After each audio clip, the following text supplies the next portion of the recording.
Hello, I'm Colonel Lauren Erickson of the Department of Defense Global Emerging Infections Surveillance and Response System, also known as GEIS. Our mission is to detect, monitor, and respond to infectious diseases that threaten our military personnel and their families. We're actively monitoring cases of influenza around the world. By now, most of you have heard about avian influenza or bird flu, and that it might be the source of the next influenza pandemic. Pandemic flu is actually a term for a new flu virus that is very contagious among people and can spread quickly, causing large outbreaks around the world. Many scientists agree that an influenza pandemic is likely to occur in the foreseeable future.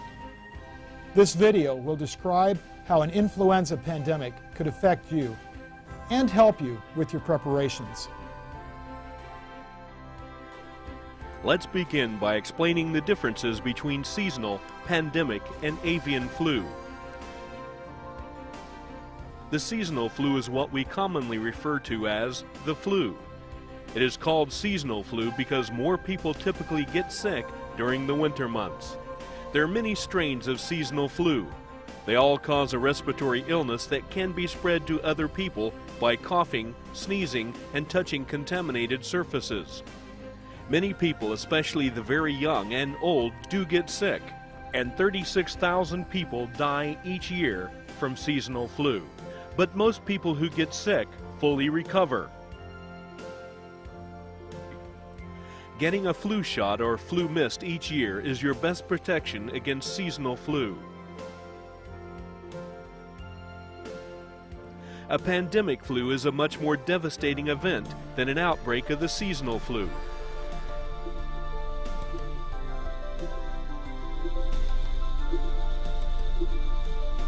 It is caused by a new flu virus, or one that hasn't circulated in a long time, that is hard for our bodies to fight off because we have little or no immunity to the strain. This type of flu can spread easily from person to person. Flu vaccine is usually in good supply for seasonal flu, but in a pandemic, vaccine may not be available for 6 months or more. There were 3 pandemic flu outbreaks during the 20th century. By far the most devastating was the influenza outbreak in 1918. Within 6 months between 1918 and 1919, millions of people died. Nearly half of those who died were young, healthy adults. A pandemic flu can spread quickly from person to person and around the world, infecting a large portion of the population. Currently, there is no pandemic flu, but there are many experts who are concerned that avian flu could lead to the next pandemic. Avian or bird flu is an illness that occurs naturally in wild birds. One type, H5N1, is deadly to birds and can be passed from birds to humans. This strain of avian flu is what most of us refer to as the bird flu. Doctors began seeing bird flu in a very small number of people in Southeast Asia in 2003. Since then, the illness has spread away from this region through the movement of infected birds. Although it is not a pandemic, it has caused serious illness in the small number of people infected, and more than half of them have died. The people infected often live or work directly with poultry. The threat of avian flu might worry you if you're planning to travel overseas. You can travel safely to areas affected by bird flu if you follow a few precautions. Avoid contact with birds, especially in live bird markets or local farms. Eat only fully cooked poultry, egg, or duck dishes. And clean your hands frequently. If you become sick while traveling, contact the local U.S. Embassy. They can assist you in locating medical services and informing your family and friends. You can also contact the local State Department officers online at the State Department website shown here. After you return home from an infected area, watch your health closely for 10 days. If you become ill, tell your healthcare provider your symptoms, where you traveled, and if you had close contact with birds or sick people. The Department of Defense is acting to protect you and your family in the event of a pandemic flu. Our medical departments have been stockpiling medical items that will be needed, for instance, medications and personal protective equipment. Early detection of a pandemic flu is important because the sooner our public health experts realize there is a problem, the sooner they can identify the proper vaccine and take action to control the spread of the illness. The Department of Defense Global Emerging Infections System, or GEIS, has some 80 sites around the world to detect and track outbreaks of influenza.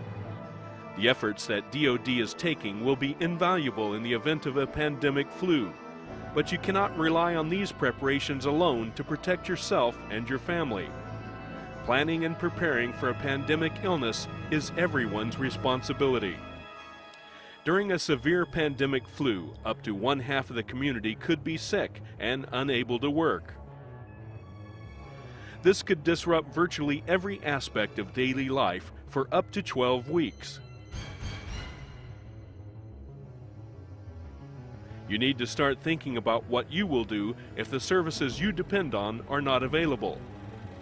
Imagine the effects on your family and community if hospitals are overflowing, if schools, banks, and post offices are closed, if services such as telephone, water, and power are disrupted.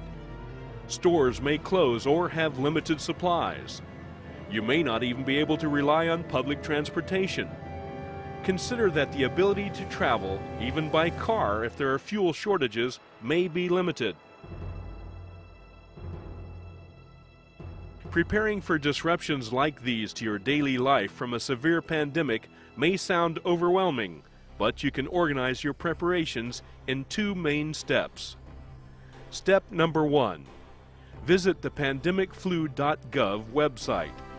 The website is full of information on avian and pandemic influenza and provides planning checklists to help you put together your own emergency kit.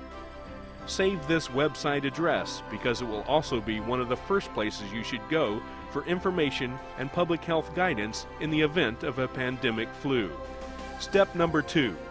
Put together your own emergency kit.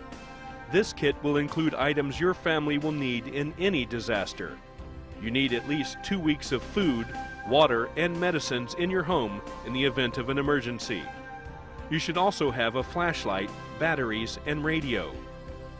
These items need to be stored together, and everyone in your home needs to know where to find them. It is also important that your kit include personal and medical information. The checklist from pandemicflu.gov is a good starting point for medical information your family might need in an emergency. Be sure to include who to call within your chain of command in the event of any type of disaster. The American Red Cross website, www.redcross.org, also has information on general disaster preparedness. Make sure you keep all of your supplies and personal information up to date so it will be ready when you need it. The best way to stop the spread of flu is to minimize close contact with the sick. When a pandemic flu hits, it will be imperative that sick people stay home and that healthy people who are not needed to care for the sick go to work. If we all stay home out of fear of catching the flu, then critical services in this country will stop. During a pandemic, people may go to hospitals because they suspect they are sick with the flu. To prevent overload on our medical resources and to protect yourself from exposure to other sick people, only go to the hospital if you or one of your loved ones becomes very ill and needs medical assistance. Good personal hygiene is key to preventing the spread of flu germs. Always cough or sneeze into your sleeve or a tissue and throw the tissue in the wastebasket. Clean your hands often, and especially after coughing, sneezing, or using the bathroom, and before eating. Use soap and water or an alcohol-based cleaner. You may be asked to wear a mask to protect others. If the situation becomes serious, local authorities may use social distancing to prevent the spread of influenza. Schools, shopping malls, movie theaters, and other places where large groups of people gather may be closed. Two other actions that public health authorities may take during a pandemic are isolation and quarantine. Basically, isolation is the separation of sick people from healthy people, and quarantine is the separation of healthy people who have been exposed to the flu from those who have not. Take time to learn more about influenza. There are many products and websites available. Last but not least, stay up to date with the latest recommendations from public health experts. They will rely on the media, television, radio, newspaper, and the internet to deliver information that we will all need to follow to help contain the spread of the illness. The Department of Defense will be using the DoD Watchboard website to update military personnel on pandemic influenza. You've now learned about pandemic flu and how to prepare for it. By following the advice given in this video, you'll be ready to help control the spread of the illness and care for yourself and your family when the next influenza pandemic strikes. Visit the DoD Pandemic Influenza Watchboard now to learn more about influenza and to start working on your personal emergency kit. Remember, it's everyone's responsibility to plan and prepare for an influenza pandemic.